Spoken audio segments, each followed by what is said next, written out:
Ms. Dignam, it's a pleasure to be here, and I'm so glad to see all of you. Here it looks like we have quite a good crowd, so thank you very much for coming to hear what I have to say. I'd like to speak with you about the Arctic. It's a place where I used to live and work, and a place with which I'm still very closely concerned. And it's a place where questions of sustainable development are very important, which is, of course, the theme for MUN Impact and the theme for this wonderful global summit that you are taking part in. I understand there's over 1,000, maybe even over 1,500 participants from around the world, pupils from secondary school, all of whom are concerned, all of you concerned with global issues and sustainable development. And it's a privilege for me to be here in front of this sort of audience and to speak to you about some of the things that I consider important about sustainable development, about the Arctic, and some things that you, I hope, will be able to get involved in, educational opportunities that I try to make available to people like you. And I'll tell you more about that at the end, more about myself at the end, and hopefully we'll see you at some of the things that I do. But for now, in order to begin this, what I'd really like for you to do is to close your eyes and conjure up your own mental image of the Arctic. You don't have to close your eyes, but if it helps to allow you to imagine the Arctic, please do so. How do you imagine the Arctic? Bring up your mental image. Now open your eyes again if you have them closed. I imagine that many of you might have imagined the Arctic to look like this, to look something like this, a sort of a wild and lonely coast. This is the coast of Svalbard. Probably the only thing that's missing here from most people's picture of the Arctic is a great polar bear in the middle of it, sort of coming at you from out of the center of the photo. This is normally what people think about when they think about the Arctic, and possibly you did. Possibly you thought of something like this. Same coast, but with an oil derrick in front of it. This is a Canadian company had hired this derrick called the Leif Erikson to prospect for oil off the coast of Greenland. This is the Greenland coast. Some people think of the Arctic in this way. It looks exactly like what we saw here, but it is in some sense under threat from shadowy industrial development, and the oil derrick there being in silhouette. So sometimes people think of the Arctic in this way. This is not how many people think about the Arctic, and I wonder if there was anyone in the room who did. Maybe somebody who's been there is familiar with it. This is the capital of capital of Greenland, called Nuuk. This is a shopping mall in the center of the capital. It could be Copenhagen, the capital of Denmark. It's got a nice grocery store which sells artisanal products. I can vouch for their quality myself. A great espresso bar called Café Mamak, which means Café Delicious in Inuktitut. The latest fashions from Copenhagen, people talking on latest model iPhones. This is not normally how people think about the Arctic, but this is the Arctic as well. And maybe you might have, and I think possibly even fewer people think about the Arctic like this. It's a place where there's terrible poverty as well, and social problems. This is from Inuit, which is the city on Baffin Island where I used to live. And this is a protest by people who are feel unsupported by the government and the high cost of living that they have to face in the Arctic, cost of living that other Canadians, for example, don't have to face. So that's the Arctic as well. And now I think possibly maybe some of you didn't even have a picture of the Arctic in your head at all. Rather than visualizing the Arctic itself, you visualized a map like this that shows how much the Arctic is warming compared to other places on the planet. And you can see this very clearly on this map. This is a trend in annual mean surface temperature, and the redder, the hotter. And you can see that the Arctic over the past 50 or 60 years has warmed far more than other places on the planet. So canary in the coal mine of climate change. And that is, I think, today possibly the most widely held image or vision of what the Arctic is, the canary in the coal mine of climate change. Now, here are all the pictures that I showed before. These are all ways of thinking about the Arctic. But I guess what I'm interested in trying to talk with you about today is what sort of place it is really. because I think this is quite important. All of the ways in which we imagine the Arctic color our approach to it. They guide us in the decisions that we take about the place and ultimately about the people who live there. And some of those decisions can be bad decisions based off of imaginaries or visions of the Arctic that don't quite fit. So what I'd like to try to talk about is, well, what kind of place is the Arctic? Really, what kind of place is it? And then draw some conclusions from it that I think are important for sustainable development before showing you some of the opportunities with which you can engage in some of these questions. Okay, so let's survey these ways in which we've imagined the Arctic, what a geographer would call imaginaries, Arctic imaginaries. And let's think about their implications for sustainable development. This is important because when we make our decisions, our policy decisions, the decisions that you might make as future leaders, you don't make them in a vacuum. You make them based off of images of places and peoples that you have in your head, some of which, as I said, might not fit. So we've got some questions coming through the chat. I think I'll defer those for later, and come back to these ideas, because I think some of them you might find that are challenged by some of the things that I have to say. So how have we thought about the Arctic in our culture, Western culture anyway, is what I'm talking about. Well, we've given the Arctic many meetings in Western cultures, and one that is pretty standard for people is the Arctic is a fragile wilderness that needs to be protected. That's one way that we've thought about the Arctic. What does the Arctic mean? The Arctic means fragile wilderness, kingdom of the polar bear. That's what it means. And that implies that it needs to be protected. That's one way. Other meanings that we have given to the Arctic, and history especially, has been as a place of heroism and of challenge, and a place where we can go to conquer our own limitations and conquer nature, a heroic crucible. And this is a very masculine image of the Arctic that we have. And you look at these two pictures, these are two polar explorers. One from the late 19th century, Aldous Nordenskjöld on the left, one from the early 21st century, Ranulph Fiennes of Britain. They're the same picture, two different men, but the same picture.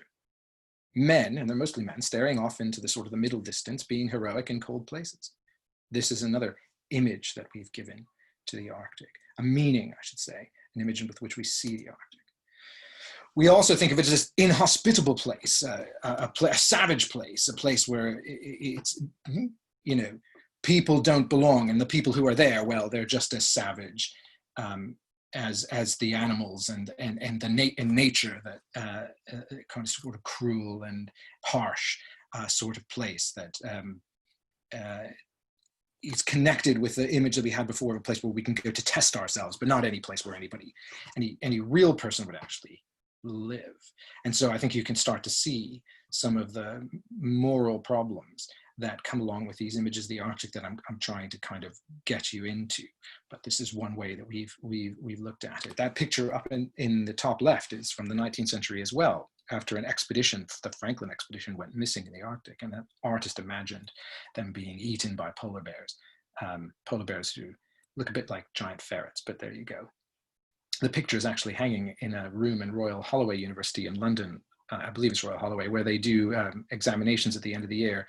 And I understand that the picture has to be covered every time there's examinations in there, because it stresses out the students who are taking their end of year exams, because the picture is so gruesome. It's a savage place, the Arctic, Another meaning that we've given to the Arctic is a kind of a global treasure chest, this faraway place that's a resource frontier. It must be full of incredible things, valuable things that we can take out and use.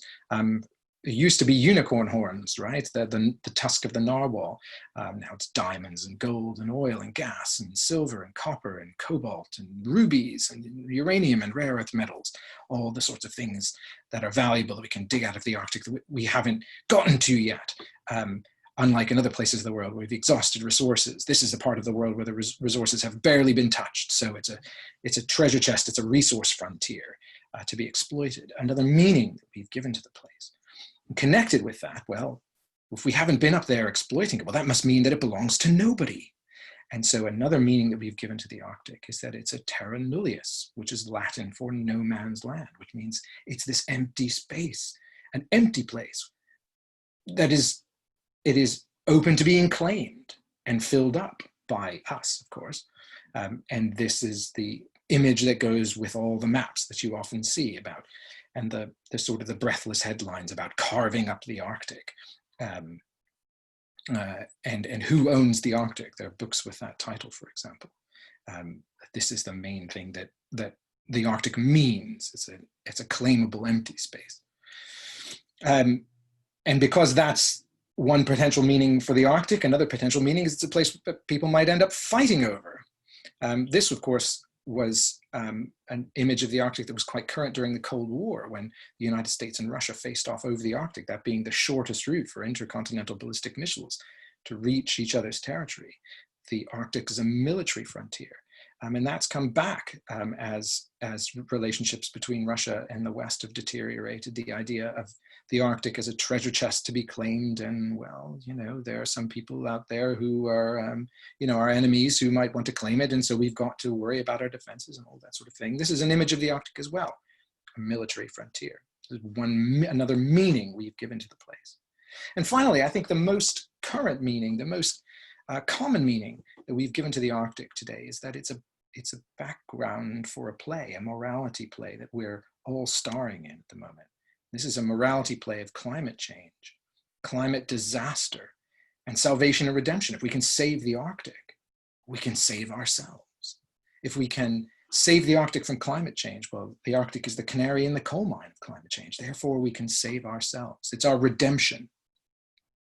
And this is apropos of the question that person asked, Ellie H. Look at this photograph very closely. This image of the polar bear, the last polar bear floating on the ice. I want you to look at it closely because it's a fake. That photograph is a fake. You can tell by the shadow of the polar bear. It's not right. And if you go and look for this photo online, as I did, you can find it in a stock photography website, along with all of its parts, the polar bear part, the ice part, the background part, because the person who's selling it is selling all the bits of it so that other people can make their own versions of it. But this appears in news articles. It appeared, I've even seen it in an undergraduate textbook. People take it to be true because this is how people wish to see the Arctic. And so that tells you something about the power of our imaginaries. We see what we want to see. So we don't notice fakes when they're looking at us.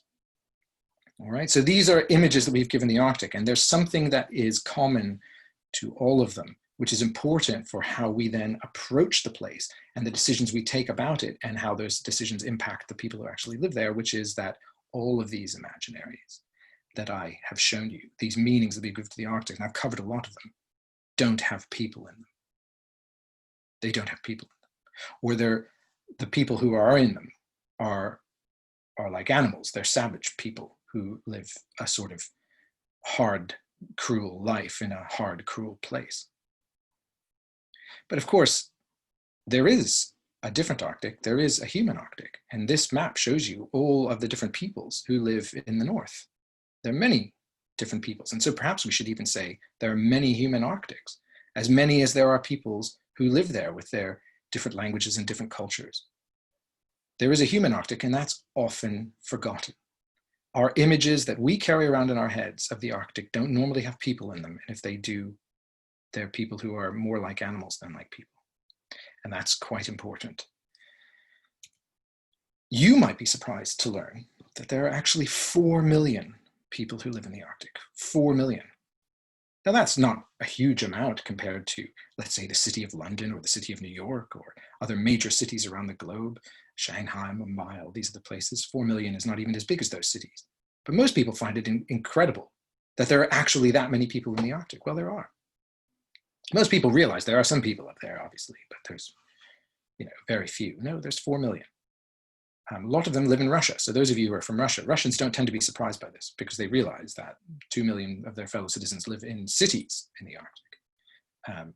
But others, when I give this presentation to people from other countries, they tend to be very surprised to hear this. So the human Arctic is real, and it's got more people in it than you might think, and more people with different cultures and different languages than you might expect. and therefore more perspectives on what the Arctic is than you actually realize when you think about the imaginaries that we carry around in our head about this place. Now, of course, all of these peoples who live in the Arctic are very, very concerned about climate change, that climate change being the major lens through which we see the Arctic. We look at through this climate change lens, the backdrop, the mise en scène for our morality play of climate disaster and redemption. Climate change in the Arctic is real. It's happening right now and faster than anywhere else. There's no doubt about that. And the people who live in the Arctic are very, very concerned about this.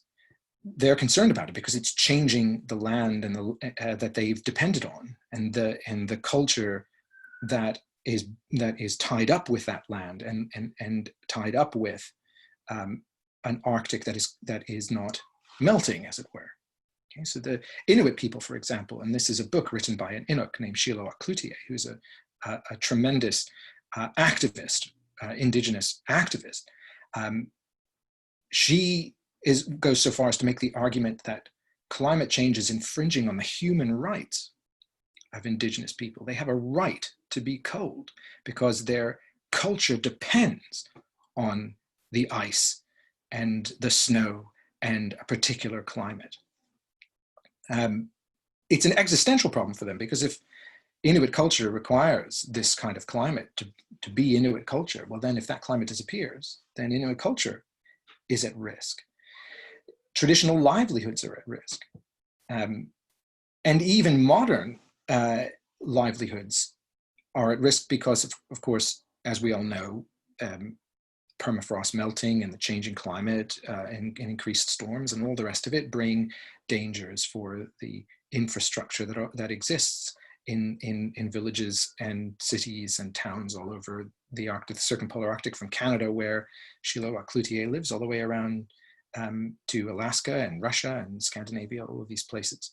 And the terrible thing about it, of course, is that Arctic peoples themselves don't really bear any responsibility for climate change, yet they're the first to suffer its effects because the Arctic is warming more than anywhere else. So major concern for indigenous peoples. And so far, so good. That accords with, that tallies up with our image of the Arctic as the backdrop for our morality play, saving ourselves. But here's the thing. If you ask Arctic people what they think is important, the problems that they have and the things that they think need to be solved, climate change is up there, but it's not the only thing.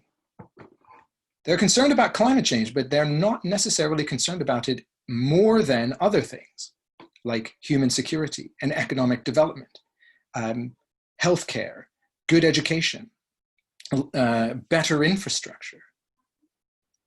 These things are important to Arctic peoples as well, just as much. And you can see this is data from a survey, a public opinion survey of peoples living in northern Canada and Alaska. And climate change is up there. It's the third one on the row. 86% of northern Canadians are concerned about climate change. But 86% of northern Canadians are also concerned about having good basic public infrastructure. 88% of them are concerned that they're too far away to be helped if there's a disaster.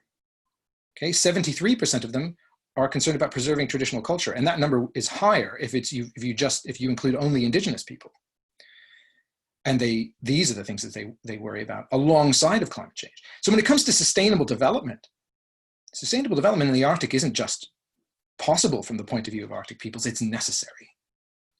So here's the problem. If we think of the Arctic only as a place that is the canary in the coal mine of climate change, then we're not likely to think about the other things that people who live in the Arctic are concerned about. And so we're likely to take decisions or it is possible for us to take decisions that leave them out and leave their other concerns out and possibly actually even harm them. That is the moral problem of the images and the thoughts that we carry around in our heads about the Arctic. Okay? There's the problems of the Arctic. These problems that I'm talking about, these are all problems of sustainable development. Here are some examples for you. There's lots of sustainable development problems and issues that confront Arctic peoples. Some of them are natural, they have to do with fragile ecosystems. Some of them are very matters of human development and security, limited access to healthcare and education and public goods, high cost of living.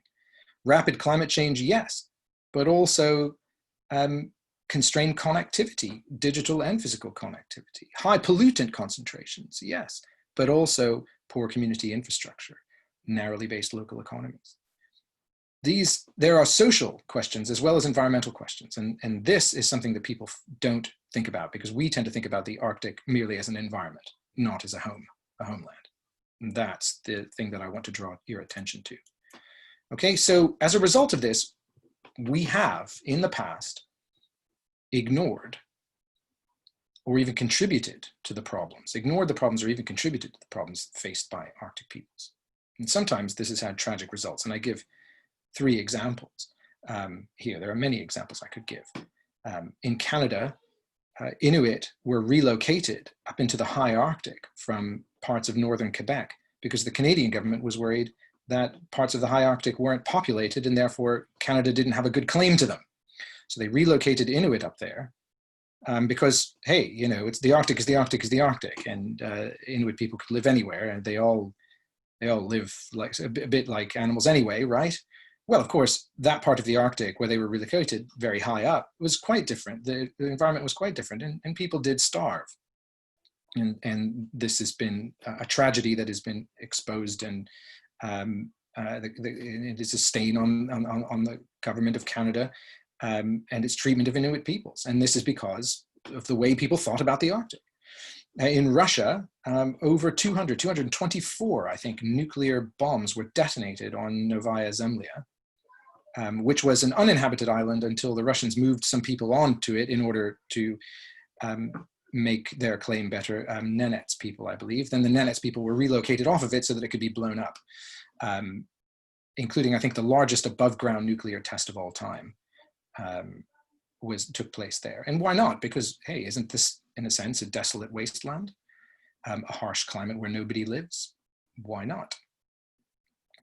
Or, for example, protest, and this would be a global thing, protest over the seal hunt. People think, well, it's completely immoral to kill seals, so we should protest until we get bans on the seal hunt, without thinking about the livelihoods of Arctic peoples who depend on the seal. And those livelihoods were destroyed by the bans that were eventually put into place to satisfy Southerners who thought that killing seals was immoral. So if you think the Arctic is a fragile wilderness to be protected, that only has animals in it, well, why not think in this way? And those are the problems, I think, of the way we think about the Arctic. And I want to spend a little bit of time talking about the seal hunt, specifically, because it does implicate the people of northern Canada, amongst whom I lived and worked. And it has ramifications today. And I think to go into some detail about it will illustrate my point a bit better. So let me give you a little bit of background. Inuit people in northern Canada and Greenland hunted seal. It was a very important part of their culture, an important part of their diet, an important part of their resource base. And the seal that they hunted was called the ring seal, Natsaq in Inuktitut. It's a seal that lives in the Arctic year-round. And it was hunted for meat, for fur, for fuel. It's still hunted today, as you can see from that picture, in Greenland, with rifles, of course, now rather than harpoons, but still an important part of Inuit culture. Now, in the 1950s into the 1970s, both the Danish government and the Canadian government made it a policy to move Inuit people off the land where they would live in a kind of a round following the animals on which they depended, moving them into villages. Why? So that they can be given public services. Especially in Canada, this was a problem because Inuit had, due to other decisions that were being made, some were facing famine and starvation, others outbreaks of polio and tuberculosis. Well, this was giving Canada a black eye on the international stage.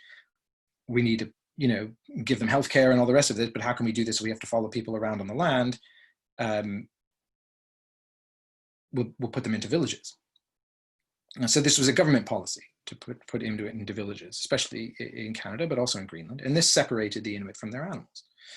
separated them from their hunting grounds. Well, did Inuit give up hunting? No, of course not. They just got more efficient at it.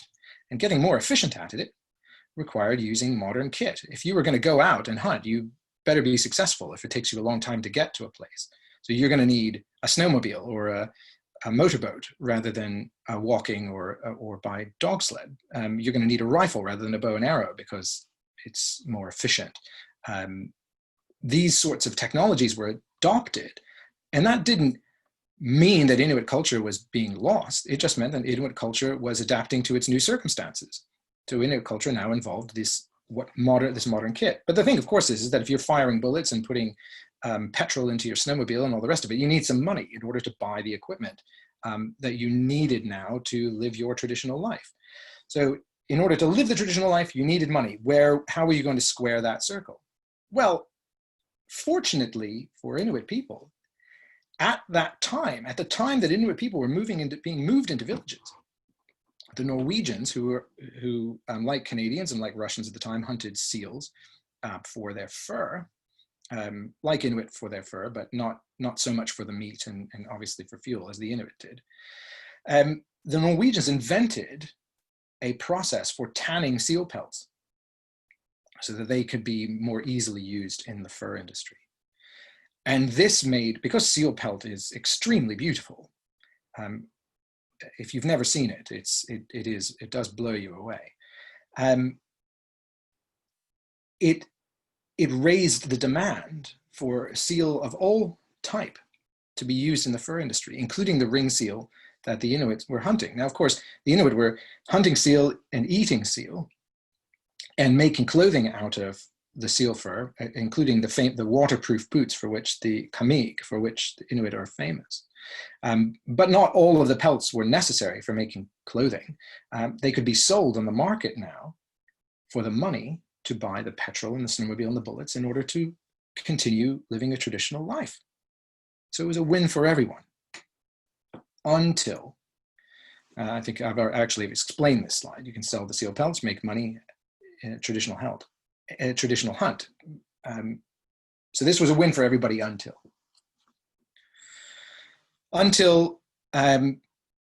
Westerners mostly turned their backs on the idea of hunting seal, because in the South, the seal that was mostly hunted was the harp seal, and not the adult harp seal, but the pup harp seal, which have these beautiful white coats.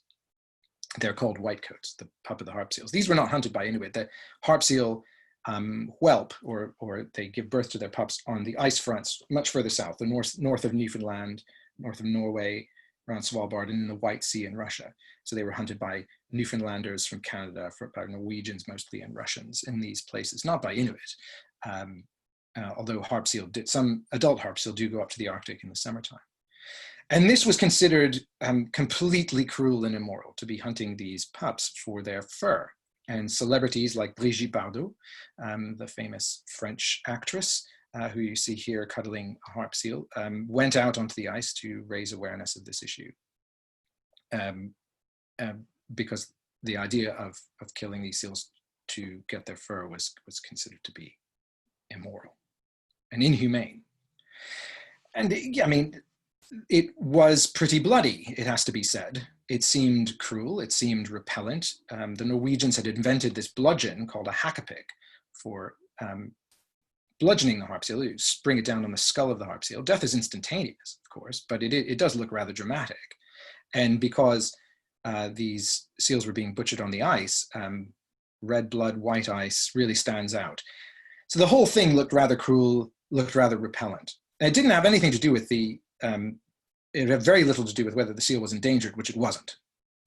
There was a point at which the hunt was unsustainable, but that was quickly changed by the governments involved. It had to do with the fact that it seemed inhumane to be killing whitecoats for fur. And so ultimately, there was a ban. It first started in the United States. There was a ban in 1972. The Russians brought in a ban, I don't remember the date, on hunting whitecoats and trading in their fur, seals generally speaking, and trading in their fur. I think it was whitecoats specifically in Russia, and it was seals generally in the United States. The European Union didn't bring in a ban on trading in seal pelts until 1983. Europe being the center of the fur industry, it still is the center of the fur industry. There was some resistance to that. But when Europe brought in the ban in 1983, that was the death knell for the trade in seal pelts, because Europe being the center of the industry, that was where most of the trade was going on. And that ban made it now impossible for Inuit to sell the pelt of ring seal, of knot seal, into the market in order to buy the petrol and the bullets and the rifles and the snowmobiles that they needed to continue their traditional life, even though it was the hunt for the harp seal, the Kairelik in Inuktitut, which was objected to. The ban was for all seal fur. And an anthropologist who did a study of this found that before 1983, the sale of one seal pelt into the market could buy an Inuk hunter an entire day worth of hunting. The depreciation on the equipment, the bullets, the petrol, everything. After 1983, the sale of a seal pelt on the market couldn't even buy a box of bullets. So instantly, these people in northern Canada and Greenland were impoverished. The government of the Northwest Territories in northern Canada estimated that 60% of the money coming into those communities vanished. Could you imagine your community suddenly having only 40% of the money that it has? Instantly, these communities were impoverished. And that poverty still endures to this day. Why? Because this is how we thought of the Arctic. Well, it's a place with animals that need to be protected. Nobody gave a thought to how this ban would affect the people in the north. Now, the Canadian government did an inquiry into it, because this also affected southern Canadians. In Newfoundland, there were many, many people, not indigenous peoples, but Newfoundlanders who depended on the seal hunt. And so there was an inquiry in 1985 in Canada on the seal hunt and the seal ban and what could be done. And it was also mentioned that, well, this has destroyed the Inuit economy and Inuit communities. And a green activist who had been from an organization that had been very vocal in opposing the seal hunt was questioned, said, did you give any thought to whether or not this was going to affect the Inuit? And their response was, well, obviously the solution is that Inuit should adopt a traditional lifestyle. I hope you see the irony here, because it was exactly the sale of seal pelts into the market that allowed Inuit to buy the equipment that they needed in order to continue a traditional lifestyle of hunting seal. Once it was impossible to sell any of the products of that hunt, it was impossible to buy any of the equipment that was necessary to continue it. But of course, this vision of what the Arctic was and the people who live there, well, they're not really Inuit and really Arctic people if they use rifles and snowmobiles, are they? Because the Arctic is a savage place with savage people in it. Well, I mean, they should just go back to living with bows and arrows. So you can imagine that this was galling for indigenous peoples to see a non-indigenous person take it upon themselves to define what Inuit culture was, to define what the Arctic was, and to tell them that they had it all wrong. So you see now how your imaginaries, your visions of what the Arctic are, can influence the policy decisions that get made, and those have consequences. I found this political cartoon from the time, in which sort of the idea is that, well, how does Greenpeace feel for having done this, destroying an endangered people to save a non-endangered seal? Well, maybe Greenpeace could help the Inuit survive, and then obviously the answer back is, well, don't be silly, the Inuit are human beings. There are no human beings in the Arctic. That's not what needs to be protected. So I think you see the point that I'm trying to make about the problems that we can bring, that we can create, that we can exacerbate by thinking about the Arctic in a certain sort of way. And to from the perspective of some Arctic peoples today, our obsession with the idea of saving the Arctic is just like the obsession with saving the seals. It's now not the seals, it's the whole Arctic. But saving the Arctic can seem to mean saving Arctic people from themselves, because they're, of course, concerned about their livelihoods as well. So if their livelihoods get in the way of pickling the Arctic and keeping it exactly the way we want it to be, well, we have to save them from themselves. So from my point of view, I mean, this is not a counsel of despair. As I said, from the point of view of Arctic peoples, sustainable development of the Arctic is not only possible, it's necessary. And I want to say, I agree, sustainable development in the Arctic is possible. I don't think that tackling climate change is incompatible with Arctic human development. But if we are going to bring these things together, we have to be careful about whose Arctic we want to save and from whom we want to save it. That's the point I'm trying to make to you. So are there any principles that we can apply? Are the principles that we can apply to correct our approach to the Arctic? Well, shouldn't we just talk about the real Arctic? Why should we? Let's just stop imagining what the Arctic is and let's talk about the real Arctic. Unfortunately, the Arctic is a place and every place is constructed and it's difficult to define. Here is a map that shows you a bunch of overlapping definitions. People don't entirely agree on where the Arctic begins or ends. And there are different Arctics for different purposes. Like all places, which are locations that have meaning, because places are locations that have meaning, they are constructed by us. And so we can't get away from, there isn't a real Arctic that we can somehow go out and find. The meaning of the Arctic is always something that's going to be attached to people and constructed by people. So the question is, which people should we be listening to about which construction of the Arctic we should have in our minds? Well, I think it's, of course, as you can probably guess from the tone of my presentation, I think we have to listen first and foremost to the people who live in the Arctic. Their voices should be loudest. So what people in the South like to say now is that, well, the Arctic belongs to everybody, right? What happens in the Arctic doesn't stay in the Arctic. It's all about climate change. It's all about us. It's all about saving ourselves. But for the people in the Arctic as well, this is our homeland. And perhaps you might want to listen to what we say about it. It doesn't belong to all of us. It belongs to them, first and foremost. Okay, so I think the lesson is that if we value the Arctic mostly because what happens there doesn't stay there, if we value the Arctic mostly because we're worried about ourselves and about climate change, then we don't really value the Arctic at all. We just value ourselves.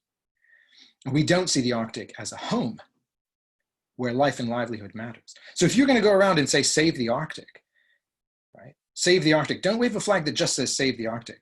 Wave a flag that says save the Arctic. It's somebody's home. It's the home for people who live there. And so their voices should be loudest. And so the corrective that I would like to put forward to you is we have to listen seriously to them. And here are, for example, the Inuit in their political organization called the Inuit Circumpolar Council. Representatives from 4 different countries that the Inuit live in, Canada, Greenland, which is part of the Danish kingdom, Russia, and the United States. They have a powerful political voice that we should listen to. And learning from them what the Arctic means as a home, well, then we can correct our own imaginations of the Arctic and correct for the moral discounting that we're liable to apply to the people who live there.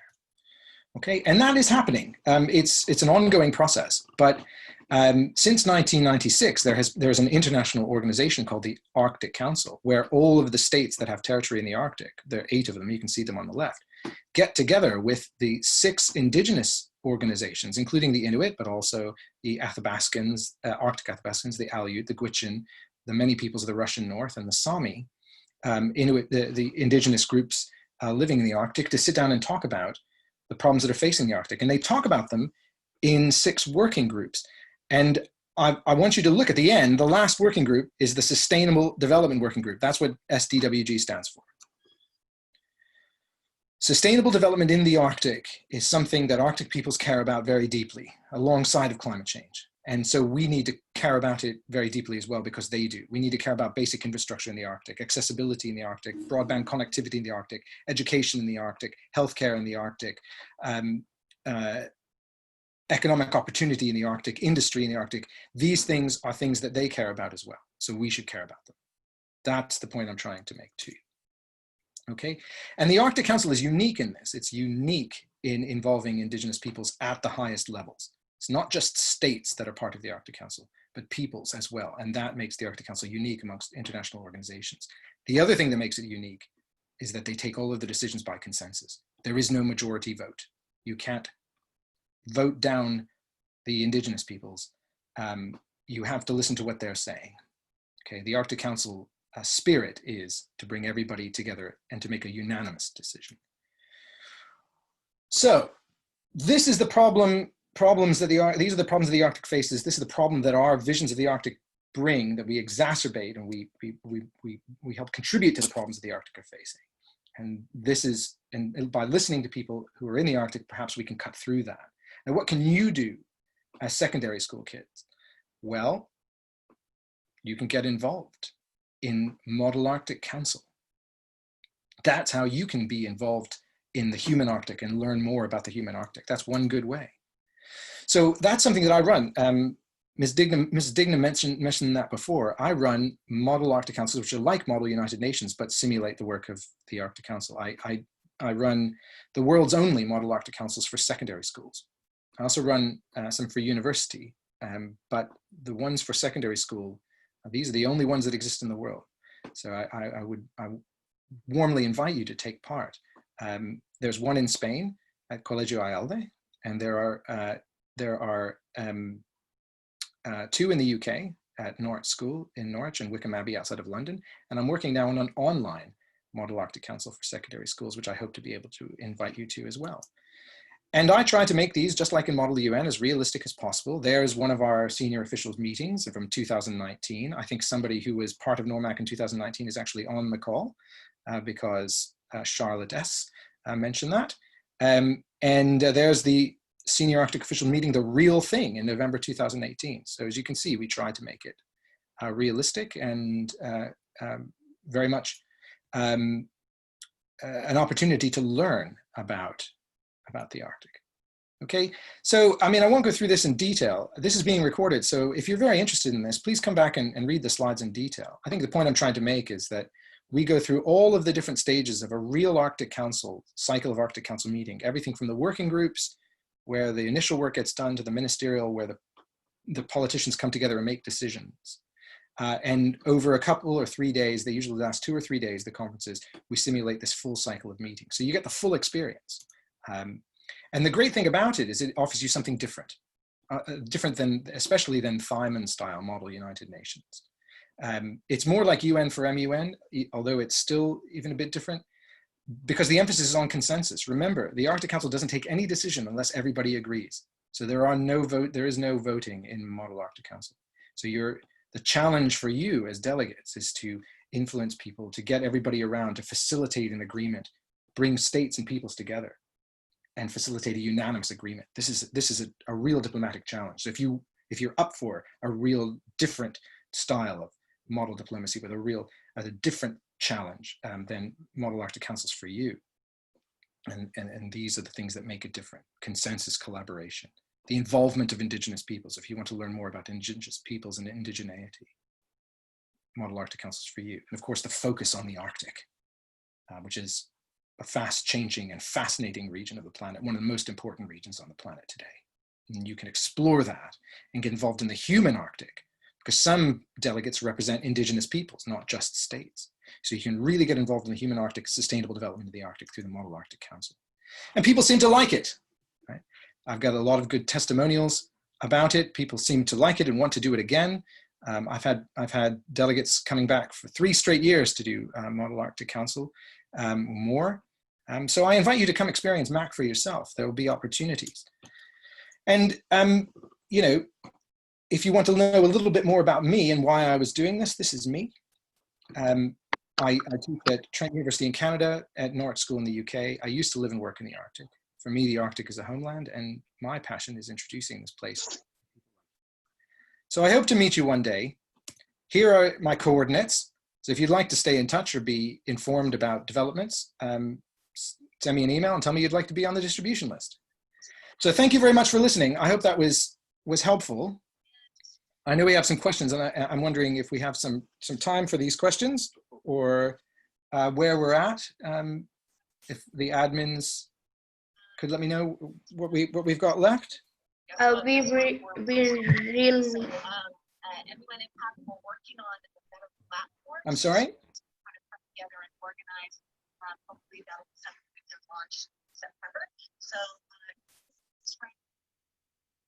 I'm sorry, I didn't hear what the admin said. But look, I'll just try to go through the questions as they came in. So far, the first one is, last night on the news, they were talking about the fact that polar bears may go extinct due to the increased fasting period they have to go through. Do I think this has got to an irreversible level? The science, as I understand it at the moment, is that there are some polar bear populations that are shrinking because of problems like this, some that are stable, and a few that are growing. So I don't think that we're at an irreversible level on this yet, and polar bears have not yet been upgraded to CITES 1 level. So no, I don't think it's irreversible at this stage yet. Other questions. Can I speak Inuktitut? I studied it a little bit when I lived up there. I can't speak it. No, I know some words. I once wrote an email in Inuktitut, and that a very short one, and that was about as far as I got. It's an extremely difficult language, a wonderful language, and I wish I spoke more of it. What do I consider is the biggest danger for the Arctic? Well, I think from my presentation, you could probably get the idea. I think the biggest danger to the Arctic is perhaps well-meaning people making bad decisions about it because they're acting on the basis of the imaginaries they have about the Arctic and not listening to the people who actually live there. So the biggest danger for the Arctic is not listening to the people who live in it. How would I suggest balancing the need between maintaining people's livelihoods from seal hunting and also protecting seal populations? Seal populations are not in danger. They simply aren't. The balance is already built into the quotas that are available for the seal hunt. There is no major concern. The hunt is sustainable. Do you not think that the collapse in seal fur market was inevitable regardless of international bans due to the dawn of artificial furs? Not necessarily. I think there was a moral outrage that was to some extent manufactured around the seal hunt that didn't necessarily have to be the case. People do still buy furs of other sorts. It just seems to be the case that people think that hunting seals for fur, especially whitecoats, is immoral. And I think that's due a lot to campaigning. Although obviously, you know, artificial furs are and do impact the fur industry, but I don't think it would necessarily have collapsed the market in the same way as the ban did. How can we stay updated and informed about future online MAC? My email's on the presentation, so please do get in touch. It'd be lovely to hear from you. I'd be delighted to hear from you and keep you on the distribution list. And can you email me to implement MAC in your school? Absolutely. I am trying to grow my offerings. The Arctic Council is a small organization, so there's a limited number. It makes it an intimate simulation. But it is, you can't have 1,000 people or 3,000 people like at, you know, the Hague International Model of the United Nations doing MAC. It's a small organization, so it's a smaller simulation, which means I want to have more of them so that more people can experience it. So yes, absolutely you can. Charlotte, thank you. I'm really glad you enjoyed your experience of NORMAC. Fantastic. Sorry, did somebody want to come in there? I'm really sorry to interrupt, Dr. Anthony, but we are lagging behind. Our session is almost over and we have another session waiting. So I would like to conclude. I didn't hear what you said. I assume that you're saying that we have no more time for questions. Sorry about that. I hope I answered as many as I could. And I hope especially that this presentation changed your vision, your imaginary. When you closed your eyes at the beginning, what you thought of, I hope now after this presentation, when you close your eyes and think about the Arctic, you think about something different, hopefully a place with people in it. And I hope that it has whetted your appetite to think about sustainable development of the Arctic and maybe to get involved in questions like this by participating in MAC. So thank you all very much for being part of this.